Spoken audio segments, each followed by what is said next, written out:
काफिला जो है वो इस वक्त गुजरांवाला पहुंच चुका है और गुजरांवाला से होता हुआ वजीराबाद पहुंचेगा और वजीराबाद से जब दरियाए चिनाब पर पहुंचेगा और दरियाए चिनाब के दोनों अतराफ जो है वो बड़ी हंदकें खोदी गई हैं जिनकी गहराई जो है वो 12 फुट के करीब जो है वो बताई जा रही है। इसके बाद बड़े बड़े कंटेनर लगाए गए हैं, खारदार तारें लगाई गई। ये हंदक है जिसकी गहराई तकरीबन जो है वो 12 से 13 फुट तक है और इसकी जो चौड़ाई है वो तकरीबन 10 फुट के करीब है। और इसकी लंबाई के हवाले से अगर बात की जाए तो यहाँ पर जो कि इंतजामिया पुलिस की जानिब से ये बताया जा रहा है तकरीबन जो है वो 100 फुट के करीब इसकी जो है वो लंबाई बताई जा रही है। और यहाँ पर जो इंतजामिया उनका ये कहना था कि जैसे ही मजहबी जमात का काफिला यहाँ पर पहुंचेगा इसके अंदर जो है वो पानी छोड़ दिया जाएगा और यहाँ पर जो है वो बिजली की तारें भी लगाई गई हैं, क्योंकि बिजली की तारें इस वजह से लगाई गई हैं कि इनके अंदर जो है वो करंट छोड़ा जाएगा और मजहबी जमात का काफिला जो है वो किसी भी सूरत यहाँ से जो है वो गुजर नहीं पाएगा। अगर दरियाए चिनाब के पुल के हवाले से अगर बात की जाए तो दरियाए चिनाब पुल को 3 हिस्सों के अंदर जो है वो तकसीम किया गया है। सबसे पहले जो है वो हंदकें खोदी गई हैं और उसके बाद बड़े बड़े कंटेनर लगाए गए हैं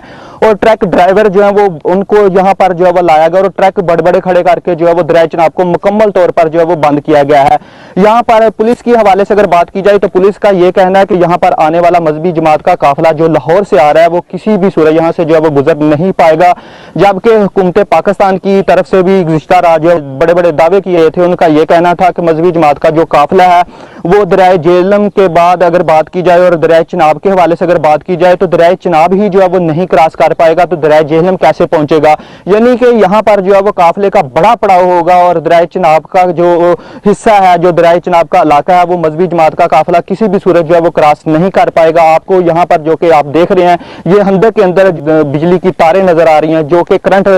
लगाने के लिए छोड़ी गई हैं और इसके बाद ये जो हंदक है वो आप स्क्रीन पर देख रहे हैं, इसके अंदर जो है वो पानी छोड़ा जाएगा। इसी तरह दरियाए चिनाब की दूसरी जानब अगर बात की जाए जो कि लाहौर से इस्लामाबाद जाने वाला रास्ता, उसी पर भी इसी तरह की हंदक खोदी गई है। दोनों अतराफ जो है वो हंदकें खोदने के बाद जो है वो दरियाए चिनाब के अंदर जो है वो इसका जो हंदकें खोदी गई हैं इनके अंदर पानी छोड़ा जाएगा और पानी छोड़ने की वजह से दरियाए चिनाब का जो हिस्सा है वो किसी भी सूरत जो कि मजहबी जमात का काफिला है वो गुजर नहीं पाएगा।